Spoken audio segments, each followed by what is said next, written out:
Everybody, welcome to Bailey French's Monday Live session. I'm Holly. It's nice to have you all here with us. Every Monday we're live at 8:30, chatting to lots of different people and just finding out what's going on in the world of learning and development and humanising the world of work. I'm joined by Jen today. So Jen, it's lovely to have you with us. Probably helpful just to give a bit of an intro to you before we get started, just in terms of your background and where you're coming from. Sure, yeah. Hi everyone. Nice to be here. A sunny Monday morning. I'm Jen and I work for Oliver Bonas, which is a lifestyle retailer. If you're a commuter, you've probably heard of us, lots of train stations around the country. And I head up their learning and development team. So I've worked there for 9 years, but I've worked in retail pretty much since I was 18 years old. So that's definitely my territory, let's put it that way. Fab. It's lovely to have you with us. It is 8:30, so quite early, but a good way to start our Monday morning. And we're going to be chatting about all things to do with developing employees and just thinking about, what we're doing at the moment, what's working well, and what we're thinking about sort of getting into the future as well. So quite a chilled out, relaxed conversation, but, we'll just be chatting through some different topics around that. So I guess really, when we're thinking about developing employees, the first thing to think about is sort of why is it so important? We know that it's getting more linked to sort of job acceptance and job retention.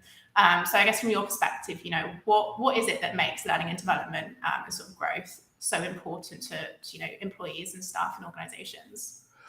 It's a good question, and it's something that comes up time and time again in all of our internal surveys. So we do something called the Joy at Work survey, where we, chat to the people who work for us about what makes them happy at work and what makes them tick. And learning and development is always something that gets brought up as to whether or not they feel invested in. I guess my challenge is helping people understand what learning and development actually is, because for my whole career, people still feel like unless they're in a training room, sat on a chair, listening to me talk with PowerPoint presentation, they've not had training.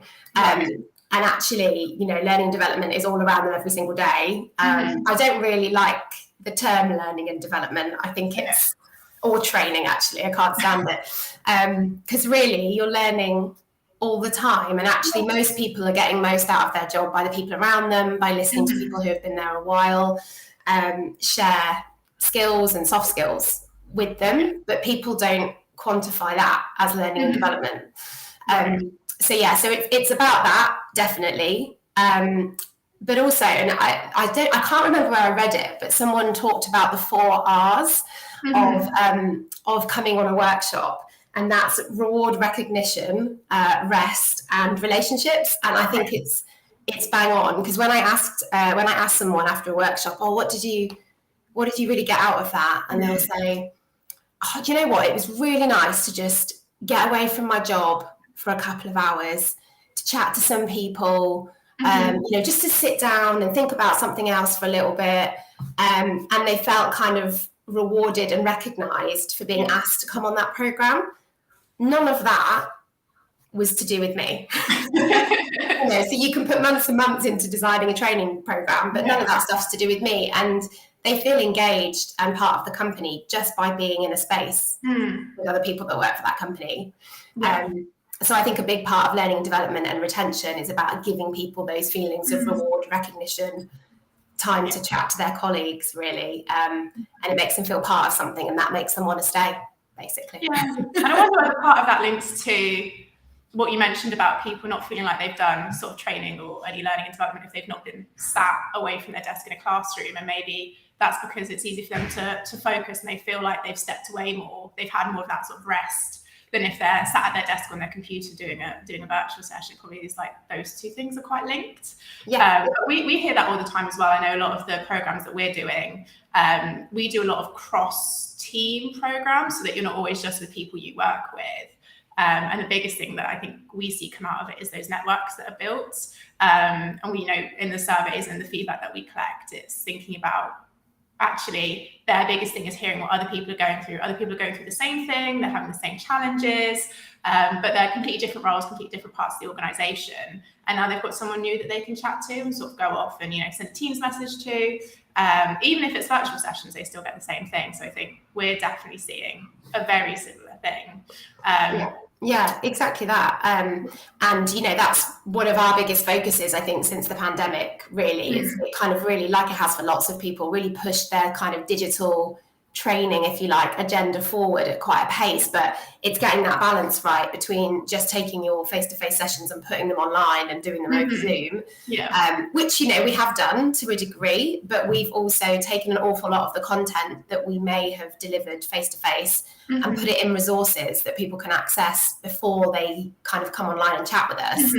And that session then online can simply just be an hour where it's people from around the business. We have a few questions for them, a few business challenges for them to chat through. And that's where the value is. And we as a team only really need to be there to facilitate them chatting to each other. All of the kind of models and theories and tips and tricks, they can all go in sort of short resources that we pop on our LMS, and then they can read them in their own time when they're relevant.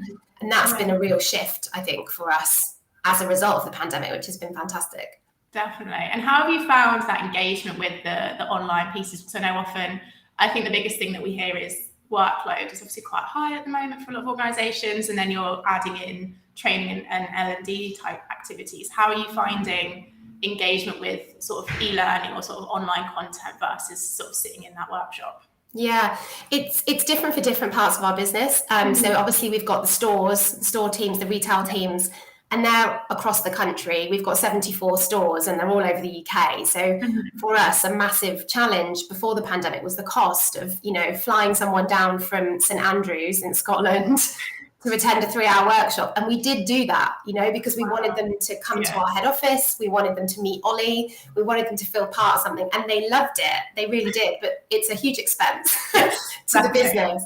And what's fantastic now is because we can do stuff online and we're set up to do that, they can hop off the shop floor, join us for 90 minutes, chat with people from around the business, and then get back to it without all that travel. It also means we can open it up to, more junior members of their team and really share that learning further. So I think the stores have loved it. And it's given some of them the chance to work from home because they can log on at 9 o'clock, do a little workshop with us, and then head into the store a bit later. They miss being together. And so what we're working on at the moment is finding that balance between a bit of face-to-face time and a bit of virtual time. But they're really engaged in it, and that's been lovely and a real plus. In our support office, we've got our web and warehouse team who are literally down in the warehouse, picking, packing, wrapping customer orders. And they're our most challenging group in terms of getting them really engaged with online content. The platform that we use has an app, so we try and encourage them to use that because everybody's obviously got a phone. But when you're doing quite a physical manual job, you're not just going to pop your phone out your pocket and start doing a little bit of online learning. So for them, we tend to focus on things like team training, getting them away from the day-to-day and just bonding with each other and spending time together, talking about something a bit different. And then for our support office, it's a challenge because they're super busy, really pushed, particularly at the moment. There's massive challenges in retail in terms of shipping and logistics and sustainability. So they're working incredibly hard. So it's pros and cons. Some people love that they can come away from their role just for 60 minutes and engage with people across the business. And they're loving the online opportunity because it's a bit quicker, essentially, and a bit more efficient for them. But some people live for being in the room with others and chatting. So as I say, we're trying really hard at the moment to get that balance of both and make it more optional for those that want to come along and chat to people face to face and those that want to do it online. And I'd imagine that supports the recognition piece in terms of you're recognizing that they've got different needs and they need to learn in different ways. And actually, if you're showing and demonstrating that you're trying to cater to that and you're listening to them and it's not a one size fits all type thing, actually they're probably a bit more engaged with getting into the learning and understanding that you are trying to make it work for them as well, which is no easy task, definitely. Yeah, absolutely. And we're trying really hard to make sure that everything we do has a real kind of performance focus. So generally, if people are, they're at their desk and they're struggling to do a particular task or they can't find the answer to something, generally what most people will do is Google it. And what we really encourage now is our online learning platform. It's called Loop. And it's essentially Google, but we've written the content or we've created really good answers from around Google or videos we love or TED Talks we love, or we've put it together ourselves. so that when they search, how do I have a performance conversation, we can give them the answer, but with context around Oliver Bonas and how we think they should do it at our company, because obviously there's nuances wherever you work. So we make sure that we have loads of content and resources there for that sort of thing, where you just need a quick answer and then you can crack on and do your job. The events that we do are more a chance for people to step away, as you said, and get that reward, recognition, rest, chance to recuperate, chance to chat, and chance to feel inspired. But I wouldn't call that training. It's not like they're learning new skills. It's more that they're having that chance to talk about what they already know and get that confidence boost that the things that they're worried about and the things that are challenging them is challenging everybody else as well, particularly around the line manager level. That's a great level to get people in the room and get them chatting about what they're struggling with. And I think one of the biggest things that we focus on is, as you've already mentioned, in terms of contextualizing learning in terms of what they're actually doing in their day-to-day role. And I think, those facilitated workshops are the chance to do that. So rather than necessarily having to present lots of the information, actually is how do they apply that information to their context? Because that's ultimately what they want to find out, is how do they do their job better? And everyone's got slightly different contexts, so they need to bring that to the session. And it's creating that safe space where they feel like they can share those challenges and then, already think about the learning that they've done online. So I think, completely agree with what you just said. And in terms of, it sounds like you've done loads of great work with pulling all of those resources together. So in terms of how do you sort of showcase that? So we know that learning and development is linked to job acceptance and retention. How are we showcasing that and sort of engaging people so that they feel really motivated and excited about those opportunities? We've put in so much work to build programs and things like that. Actually, how can we make sure that we're communicating that and we're really showcasing it to the best, the best chances that we've got? Yeah, it's a good question. That's probably one of our biggest challenges. We have to I think L&D is now more and more linked to marketing mentality, and we have to really think quite a lot with every single program or workshop or event or content resource that we put out there. How are we going to share this? And what's great about the size of our business, we're about sort of 13 to 1,500 people, give or take, is we can still just about know the little differences between different teams and different areas of the business and how they like to be communicated with. So what Loop allows us to do is we can set up campaigns where we can reach people through email, through text. We have a little bot called Ellen for L&D, who we use through Microsoft Teams. So they can pop up on someone's screen and say, it's World Kindness Day. Here's some information about what we're doing across the business if you fancy a read. We do a weekly online newsletter that we send out to everybody, and we'll feature events and training in there. But also we do a lot of what's happening in store, lots of photos, lots of videos of what people are doing. And then sometimes we do it more directly. So if I think there's a group of people who I really think would benefit from a particular workshop or event that we're running, we might email them directly, but we might get some feedback from people who have done it before and put little sound bites in to say, these people struggle with the same things you do, and this is why they found it useful. We also use kind of banners on our homepage, lots of different kind of marketing tools essentially to reach people. But sometimes we kind of we do it more organically actually, and one thing that we're working on at the moment is looking at storytelling and how we can get people to share just a little bit more about what they do and how their job works and how it links with the whole business journey through having storytelling conversations. We started it just before lockdown. We did one session and then everything closed down, and we're just looking at how we can restart doing that, but essentially just getting people from across the business, a bit of a lunch and learn sort of environment, to come in and talk about their role, what they do, who they tend to work with, and how it affects different parts of the business. And people from their own team, like junior team members, can come along and listen and learn, particularly from a career progression perspective. It's quite interesting. But also people from other parts of the business who might not have considered that career journey or are just interested in what other people are doing can come and listen. So we're really trying hard this year to help people connect with the business as a whole, because I think during the pandemic, we had 80 new joiners to our support office over the last 2 years, and most of them haven't met anyone except online. And now we're looking at hybrid working. They're all coming back into the office, and they don't know anyone. And it's a bit weird because you'll meet someone and say, oh, are you new? And they'll say, well, actually, I started in 2020. But, you might not have seen me because we've not been on any calls together. Yeah. So that's sort of a separate role really for learning and development. It's actually, we're good facilitators. You know, we know people, we're good conversation starters.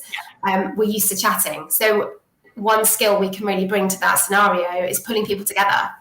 It doesn't have to be for training, you know, it can just be for a conversation, for a chat, for a meet and greet. But we can kind of loosen that situation so people that maybe feel a bit uncomfortable have got a stimulus and a reason to get together and chat.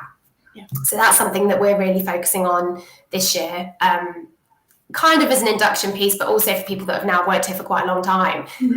People that have worked for us for 20 years are saying, I'm coming to the office and I really don't recognise anyone. Is there any way I can kind of chat to them without being awkward?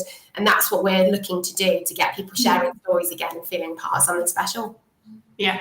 And I think that's something that's so important. We do a lot around storytelling actually in terms of supporting, particularly line managers, I'd say, is quite a key demographic, as you mentioned, to get them telling their stories. I think often people can rely on data and statistics, but actually a really good story that resonates with people and again brings it back to what that person's experienced in the context is so important. And you know, that's how you can really champion other people getting engaged. And as you said, when we think about line managers, they're in that perfect position where they can storytell downwards to their teams, but actually also upwards to sort of senior leaders and senior managers and things like that. So I think that's really interesting in terms of a good way of spreading that word to make sure that people are engaging, because, you know, if your line managers are supporting it and championing it and really showcasing why it's worked and why it's important, then you'll feel much more comfortable to go in and do the same thing as well. So I think that's, it's something that's super important. Which leads me on nicely actually to thinking about the next question. So we've talked a lot about how we can engage people in learning development and why it's important, but ultimately we know that it can add to your workload. And so really thinking about how can we make sure we prioritize learning and development and sort of growing ourselves as individuals without burning ourselves down and sort of taking on too much, but also thinking about whose responsibility is it to look after that? You know, is it our responsibility as an individual to make sure we're not taking on too much, or what role does a line manager play in that to support us, you know, championing learning and development alongside all of those other things? Yeah, I mean, I think it's a lot about line managers helping their team members to identify what is that cause of burnout. So for me, burnout, you know, it's where we've been stretched to the point of strain and it's stayed that way. You know, we can all have busy weeks where we're thinking, oh, this is a lot, but it's over by Friday and next week I've got a quieter week. That's just stretch, you know, and you can get a lot of energy from those kind of weeks when you look back and reflect. I think there's those team members though that are experiencing that level of stretch week on week, not identifying it, not voicing it, and that's where it kind of escalates to that burnout scenario. As a brand, we are incredibly supportive of things like mental health, and so, you know, we do offer a lot of support in that area, but it all starts with line managers, and prevention is better, isn't it, really, than pushing people to the point where they actually feel like they're at the point of burnout. So in terms of learning and development, apart from also, you know, our team is very much responsible for supporting those line managers and team members with how to have conversations about stress and workload and mental health, because actually, you know, there's a lot of conversations out there about you know, the great resignation and searching for the best talent. There is no point in hiring the best talent if they can't perform because they're stressed, or because there's stuff happening in their personal life that means they can't switch off and focus on their job. So you have to kind of manage the whole person. You can't really separate work from personal and what's going on in someone's head. So we try really, really hard, apart from providing a lot of support with that area, we don't force anyone to do any particular learning and development initiative. It's all optional. But what we do is make sure that the training that we are providing is to support their performance, because actually, if you're not performing in your role, that's probably where a lot of your stress comes from. So line managers say, well, actually, I can help you with that. We've got some training, we've got some resources you could read. You know, something else that my team do a lot is just coaching conversations. Right. So I spend probably 50% of my week just meeting with different people from around the business and chatting about what they're struggling with, if there's a particular scenario that they're losing sleep over, and just giving them a few hints and tips about how they can approach that and make it better. That sort of learning and development doesn't really add to people's workload. And often we find that they come along to those chats and you can sort of see their shoulders drop as you start to say, that's fine. You know, I talk about this with lots of people. A lot of people struggle with that scenario. So almost giving them that one-to-one coaching, and actually that's still learning and development. You know, it doesn't have to be come out of your role and do a 2-week program where you won't be able to check your emails, you won't be able to keep up with your workload, your phone will be pinging the whole time, and all you'll be thinking about is everything you're missing and all the meetings that you should be in, but you're not because you're sat in a training room with me. There's nothing beneficial about that to anyone. So we really prevent designing massive courses that pull people away. Sometimes it's necessary, and I think the stuff that we offer that takes a bit longer is usually things like technical skills, right? So things like Excel. If you need to learn how to use advanced Excel, you need to step away from your day job and you need to put your mind into Excel. But still, I wouldn't be recommending someone who's experiencing burnout to hop onto a 2-day Excel course unless the reason they're experiencing stress is they're really struggling to do Excel. I think that's a really good point, actually, in terms of doing that check before someone even goes into sort of any learning, is actually, are you in the right place to absorb this and to pay attention? You know, even the bite-sized stuff is like, are they mentally ready to get into it and get involved? And actually just checking that can be such an easy win to make sure that you're not putting anybody under too much pressure. Yeah, exactly. And, you know, we might people might sign up for things because they can log on to the platform and just click that they're attending our events, and they'll get the pre-work through. I can see they've read it, and then like a day before the session, they'll email me and say, oh, you know what, we've had a nightmare. This has happened with a supplier. I've got to hop into a fit meeting. I'm not going to be able to make it. And it's a real balance between making sure that person's manager is aware that maybe they can't attend some training that they wanted to do because their job's got too busy. And often I'll just chat to their manager and say, you know, it's fine. They couldn't come along. I'm not sure how much you felt they needed this, but if you really do want them to benefit, there's another session in a couple of weeks. Maybe encourage them to make the time to come to that if you feel like it's really going to help them. Other times I just leave it up to them and say that's fine, and you know I'll get in touch, I'll write their name down and get in touch when the next session is happening and just say, you missed this last time, is it still useful to you? Do you still want to pop along? Where's your head at? So it's just taking a really normal, you know, human approach to it. Everybody's different when it comes to these things. Some people get incredibly anxious about coming on workshops, particularly online. Actually, I found that the Zoom sessions that we do, people get quite nervous about it, and they'll always start with their screen off because they think I'm going to pick on them and stuff. But once they realise that it's just a nice conversation with like-minded people, it can actually prevent that burnout, because sometimes coming into a space with people struggling with the same stuff as you, take a big breath out and go, actually, it's not so bad. And I've heard other people that struggle with the same things, and now I've got some connections that I can chat to about how I'm feeling. So I really don't see what we do as adding to burnout at all. But I imagine in different organisations, you know, if you've paid an external company to come in and deliver a massive programme of events, it's a lot of pressure to attend. So if you've got an awful lot on, you know, we would really have to help them in advance, make sure that their workload is at a place where they can step away and attend that workshop. Yeah, I think it's just what you said. It's having those human conversations and being open and honest. And it probably helps in your role sitting within sort of learning and development, being external or sort of separate to the line manager relationship as well. Sort of it's the individual can separate them and perhaps talk to you in a way that they might not necessarily do so with their line manager, for example. But as you said, it's opening up those conversations. Everybody's human. We all go through difficult times. And it's, you know, we can recognize that and then give them that space to open up if they want to. Because as you said, it shouldn't add to burnout. If someone's experiencing burnout, this should help ease it, if anything. So yeah, I think that's really important. And what you mentioned there around the technical skill piece, in terms of that sometimes is different, and you might need to do something a bit more mandatory or something that's a bit more like longer in terms of the program. Are there any other differences you've seen around sort of developing technical skills versus more people related skills or softer skills, I guess, in terms of what people are prioritizing? Are you noticing any differences between those? Yeah, I mean, as a department, we do a lot of our own stuff internally, but it is all around the people development. It's all around the soft skills, if you like. Yeah.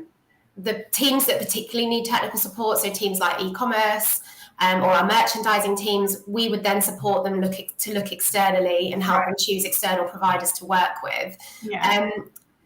From linking it back to that kind of burnout focus, when it's technical, they don't get the same level of burnout. It doesn't cause them the same level of stress that potentially the people issues do. They're the things that we lose sleep about. Whereas with the technical skills, it's more useful, I suppose, in the immediate time because they can see how to apply it straight away to a situation that they're struggling with. Yeah. So although my team is very people related, we do then encourage those specific teams that need it to reach out and get those technical skills. And that's very much a balance between, are there people internally that already know it? So for example, our sort of entry level merchandisers, there'll be senior merchandisers within the team that can show them that. So we just help them identify where are the technical gaps in what you need to do your job, and who else in the business already can do it, and can we help you facilitate time together to work on that. And then sometimes it's external training that's required, and we'll just support them to find that external provider. And really it's to make people feel a bit more future ready. We're encouraging people to look at their job description now and say what on there is probably not going to be there next year or the year after. Again, the pandemic's caused a lot of us to have to think differently. 3 years ago, I'd never done any online training. And now I spend 80% of my week doing it. And I didn't know how, so I went on a Zoom course. Me and my colleague did that for 3 hours. That was technical skills. I really enjoyed it. Learned loads of stuff, and I've done nothing but put it into practice. So for me, that was a really useful little course, and it did pull me away from my day job, but it was really needed. So that kind of technical skills is so valuable because I then felt empowered and relaxed that I'd learned something new that was relevant to my role, and kept me, able to do what I need to do. So that's what we're encouraging other departments to do. One area that I think we see people worry is we've got incredibly long-standing team members working for us. And so they feel like sometimes they don't know what they don't know because they haven't worked for another company for maybe 15, 20 years. They're worried that there's some secret skills happening in other businesses that they don't have because they're the most senior person. So who do they have to learn from? So we encourage people really then to use networking, use LinkedIn, meet mentors online. We try and connect them with people from other businesses that we might know, so they can chat about things technical, and hear what other businesses are doing and other people at their level are doing, so they can identify where their own skills gaps are, if any, and then we can support them to fill those. It's super interesting, and I think everything links back to everything we've talked about, and we've only got a couple of minutes left, which is crazy. But in terms of those networks, those building relationships across the organizations, that learning development doesn't just come from one hub, whether that's internally, whether that's an external supplier, but actually learning and development is, everybody can learn from each other, and it's building those relationships, talking to other people and facilitating those conversations, is really what is going to support you going forwards. And I think that's probably links through everything that we've discussed. But we've got a minute left. Is there sort of any final sort of closing remarks or anything through this conversation that you think, yes, this is what we're sort of thinking about going into the next week? Sort of what are you thinking about? Yeah, I think for us it's just constantly getting that balance right. We talk less about learning and more about performance. And what are you struggling with? What do you need to be able to do your job and to sleep and wake up ready to go and not worried? What can we help you with in that respect, rather than, what's the kind of in thing to teach at the moment, and let's tell them about that, because that's not relevant and that's not helping anyone. So we need to make sure that we understand real business problems and we help people solve it, sometimes through training, but often just through facilitating great conversations. No, I love that. Well, thank you for joining me. It's been lovely. We could probably go on for another hour, but unfortunately our time is up. So anyone listening, feel free to join us next week. We'll be here again at 8:30. But Jen, thank you. It's been lovely to chat. Thank you so much for having me.